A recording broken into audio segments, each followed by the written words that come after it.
in Canada because a boot. Not a boot. Sorry. Hey, update. So we've got the tank stripped and the seat stripped off, and there you can see the regulator rectifier that needs to be relocated in order for the bobber fender to go on.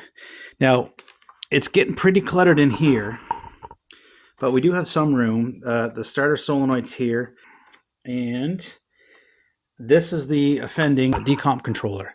So when you turn this on, okay, and you hit,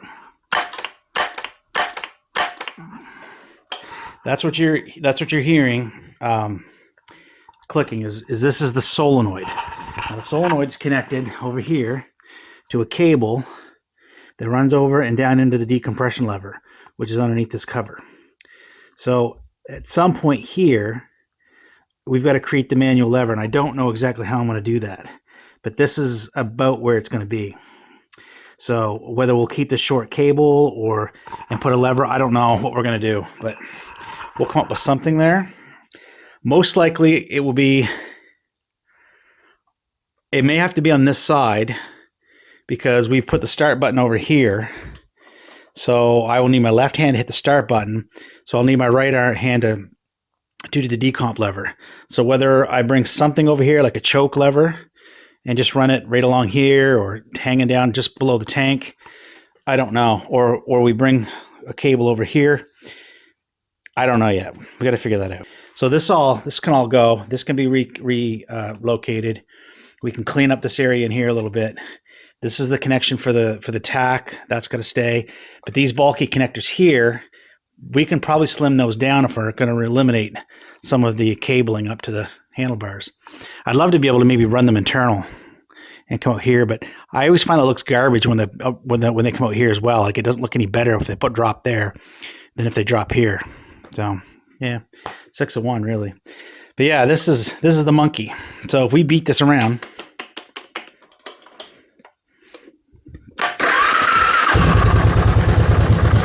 see, we get a start. You just got to beat it. So I don't know. I've checked the wiring. It doesn't seem to be in the wiring. I've cleaned the connector, used dielectric grease in this, and it doesn't seem, it's got to be something in the box. I hate for not to fix it and, you know, get all this done and have it leave me stranded somewhere. You can always bump start it, but it's a pain in the butt, especially if you're up on the compression stroke on this thing. It's like, it'll just drag the rear tire. But anyway, I want to take you around the other side of the bike, and I'll just show you, I think, where we're going to put the regulator rectifier. But I really got to get it off and kind of, you know, mock it up or something and see if it's going to fit there. But I'll show you what I'm thinking. I did 3D print this cover. That's where the stock ignition. So basically, I just longer bolt. This is bolted right up there, and there's our start button right there. So it's a mini momentary switch, and so boom. And there we go. So that's where that's going to go. Now I'm thinking the regulator could fit here somewhere, like right here. And even if it sticks out slightly, like it's just open space. There's nothing there. I mean, we could even put it here into the carb on the front of the battery box. That's metal, and there's supposed to be a cover here. So what I'm thinking is if we can fit the regulator rectifier right here, then when I build this cover, and I think the cover just kind of snaps on down here, but I might have to make another mount for it somewhere, but it bolts here. So that goes in there, bolts there. And then, so what we'll do is we'll get a cover that kind of covers this, widens out to like a mouth here, and that funnels air. We won't close it off on this end, so we'll leave it open so that some cool air can get in on that regulator and keep it cool, because they do get hot. I haven't ditched the decomp, but it goes right here. I've already kind of pulled it out there now, but it plugs in there. But it's maybe 1 in 5 times I hit that button, it actually fires off. So if I tap it, it works. So I'm assuming that it's bad. I printed out a big color photo of the wiring harness, and I think we're going to start stripping some of this wiring out that we don't need, we're not going to use. I think we'll get rid of the kickstand switch, and I think we'll get rid of the clutch switch. So let's get at her. Hey, welcome back to Trail Trash Garage. We're in the studio, and you've just watched a series on the Decomp Controller for the LS650 Savage. And I wanted to do a little more explanation on that. I don't think I filmed anything more on that particular issue. So just, it's a quick video, but I thought maybe it might be useful to some people out there who are fighting with this Decomp controller. I ended up doing a lot of research on it. The XT500 used to have a decomp lever up here, and it's just those big singles, as I explained earlier. The compression builds up on that compression stroke, and it's hard to kick through, or it's hard for the starter. So if you go on the forums on the LS650 Savage stuff, you'll have people say, hey, you know what, you need it, or people say you don't need it, and you know, different people come up with different designs for manuals. Basically, I just said screw it, and I deleted it. I took out the controller, I reduced some wiring, I took out the solenoid, and I took out the little jumper cable to the decomp lever. The lever is still there, it's under the cover, you can't see it. Since doing this, I've never had it actually not start.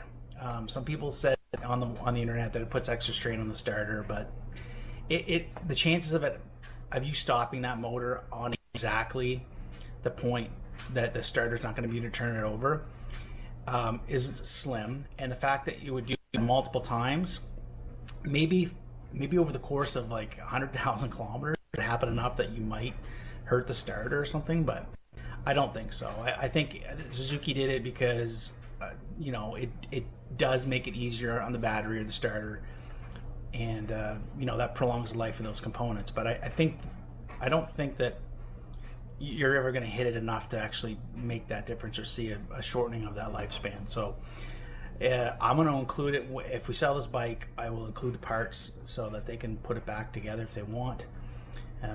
You would need to rewire some things on there, but that's because that comp controller does a few other things. We've got most of the wiring harness stripped.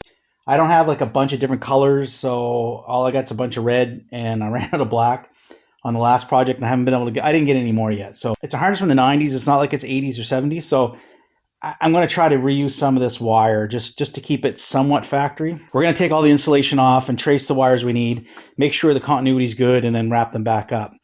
Here's that decomp. So I think what we'll do is I'm going to use this and bring it over here, and I'll use a lever here, a manual lever, almost like a choke knob, and that way I can hit the starter here while I'm running the decomp with the other hand. Again, all this, we got the battery box out because we're going to put the regulator rectifier right here, so we got to drill holes and mounts for that. So here's the screws for the regulator rectifier. These are some nuts. I drilled holes big enough to sink the nuts all the way in because I want to get them as flat as I can. So this sits as flat as I can on the battery box. Plus, I didn't want to intrude too far into here because the battery needs to go in there. Now we are going to put a little piece of foam here. So what I'll do is I'll cut out little bits of the foam there, or maybe I won't be bothered. We're not sitting that proud, see? So it's probably okay. Use a step bit. Drill a hole just slightly, well, about the same size. Tap those nuts in and then do it. Now, because a little bit of weld that might have got into, like right there, might have encroached slightly, we're going to run a tap through it. So, I mean, I could weld all the way around, but I risk overheating everything. This is not that thick, and it's only holding the rectifier there. It's not like it's holding something structural. So I'm going to run this tap through, and then we'll sit up there.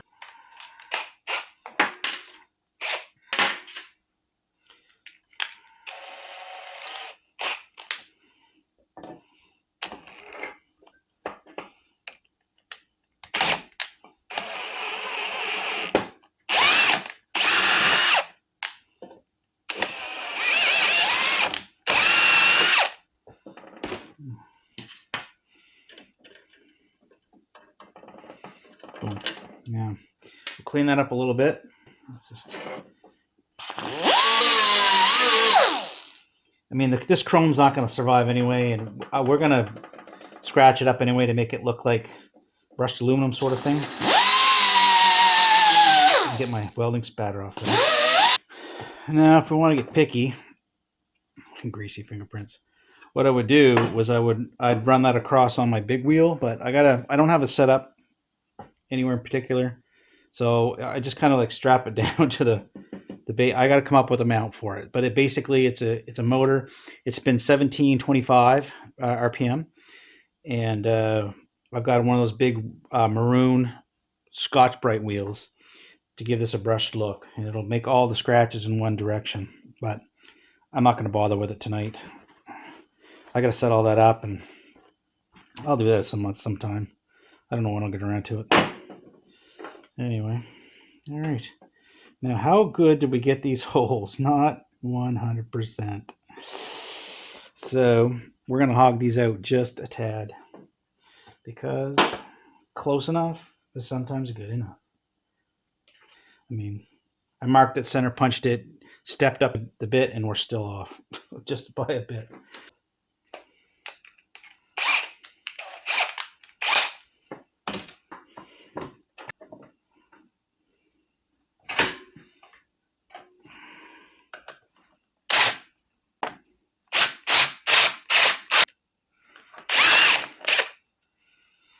Probably just a tad big. That's just an aluminum heatsink, so you're not really hurting anything. It's not like you're going through and damaging anything. All the good stuff's in there. There we go.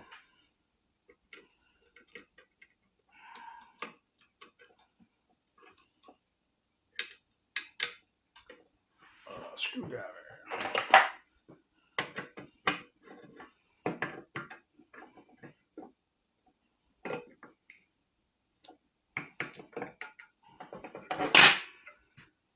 All right, and we're protruding just a little bit in there. Not too bad. Nothing that pad won't protect us from. So we're not beating up on the battery. All right, so there we go. So the battery box goes into the bike that way, and then that's going to sit right on the side. There. I'm going to go plug this in and I'll bring you around. Here we go, battery box installed. I haven't put the battery in yet. Regulator rectifier. The wiring's going to come right up by the negative post on the battery. And then we got to unwrap all this wire and reroute, and we'll either come around here or we'll come over the snorkel like this and sneak right down in here and snap in. And then of course that's going to be covered with the new side cover, whatever shape we deem to take it. But I think that's it for tonight. Yeah, so if you want to follow the progress of this build, I know I haven't shown you every little step, but there's lots of that's kind of stuff on my channel already. So if you want to follow the rest of this or see where this ends up going, like and subscribe, and comment down below. Let me know what you guys want to see. You know, do you want me to keep it strictly Goldwing stuff, ADV stuff, you know, bobber, anything goes. We'll get back to the KZ project for a couple of people that watch that right after this. Well, after this and after the Goldwing. I got to get some maintenance done on that, and then we'll get back to the KZ. So for Jeff at Trail Trash Garage and Trail Trash ADV, we'll catch you on the next video. You know we're in Canada because... A boot! Not a boot. Sorry.